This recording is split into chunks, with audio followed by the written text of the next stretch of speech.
I had like a couple years in LA where I kept going back and forth. Also, I really didn't have any work papers. Right. So it was like, yo, I got to keep going back anyway. Yeah. It was more so like almost like extreme networking. It was like you were coming to just like plant, just to see. I got you. Like, yo, okay.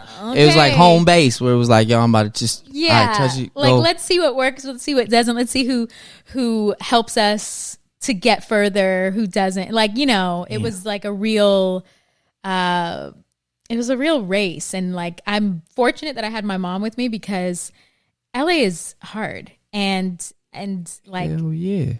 Just a lot can happen. And so couldn't ever imagine coming here as like a teenager or like 20. Yes, just a lot. And trying to be like, yo, this industry is not. It's not nice. No, it's not nice at all. They don't care if you a kid, a teen, whatever, dog. So yeah, we really navigated through it and met all kinds of people and experienced all kinds of crazy. But that's wild.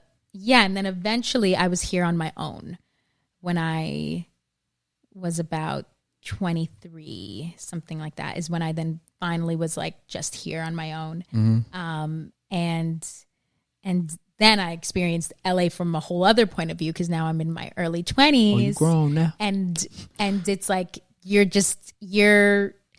it's like the ages when you could have been in college, but you're not, you're in LA. And so you're just being crazy. Oh, you just out here now. Yeah. So that's a whole other thing. That was a whole other time. Doing a whole other.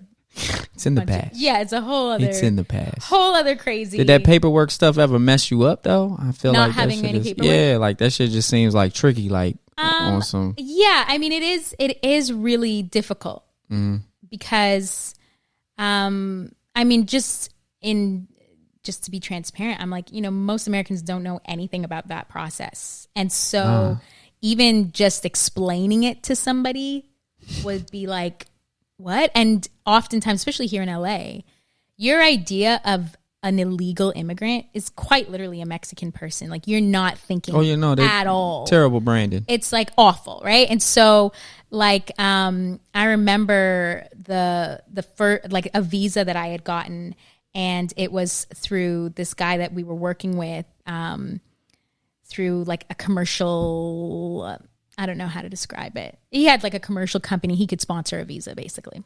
Okay.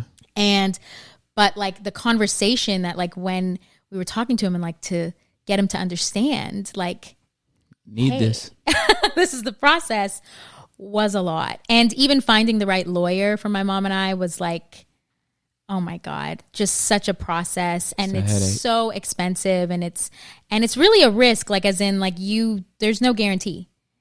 There's like, you could be paying a lot of money and they could deny it. They could reject it. Nah. Yeah. Or it could just get lost in the shuffle of stuff. Like, so I remember at the time I was really lucky that we had an assistant to this lawyer that we were working with that she was on it. She was just on it and she helped us. And as soon as we got our visa, she quit.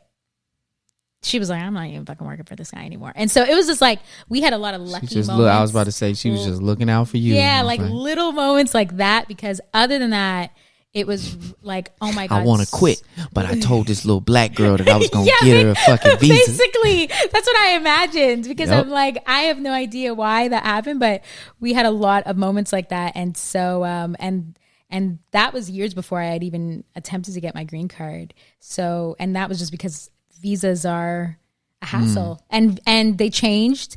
Like there was a time when you could have a 4-year visa, 3-year visa, and then they changed to like 1 year. And it's risky. It's a very risky, it's a risky feat. Yeah. Cause I mean, even when you brought in the aspect of 9/11, I didn't even really think about like shit really got deep. Oh yeah. Where everybody is going in and out of this country. And then, cause to me, that was nothing. Oh, like I never thought about, okay. I know. Like 9/11 was a terrible day for me, but like that literally had no effect on anything I was doing. Yeah, so I think we had a lot of experiences like that. My mom and I, as in like, people just didn't understand how much pressure we had on us, and it wasn't as easy as just like just come here, just go here. You know, like you meet a producer and they'd be like, oh yeah, let's just have a meeting next week. And you're like, oh, we can't, we actually have to leave. Or it's, you know, or even just like the exchange rate, like at the time, shit. That was even a whole thing. And it was that bad. Like, well, it's just like Canadian dollar wasn't as high as the American dollar. Yeah, I was like, it's like euros and pounds. Yeah, like, yo, you getting hit over the head. Like, either way, you were putting a lot of effort into this pursuit that gotta make shit count.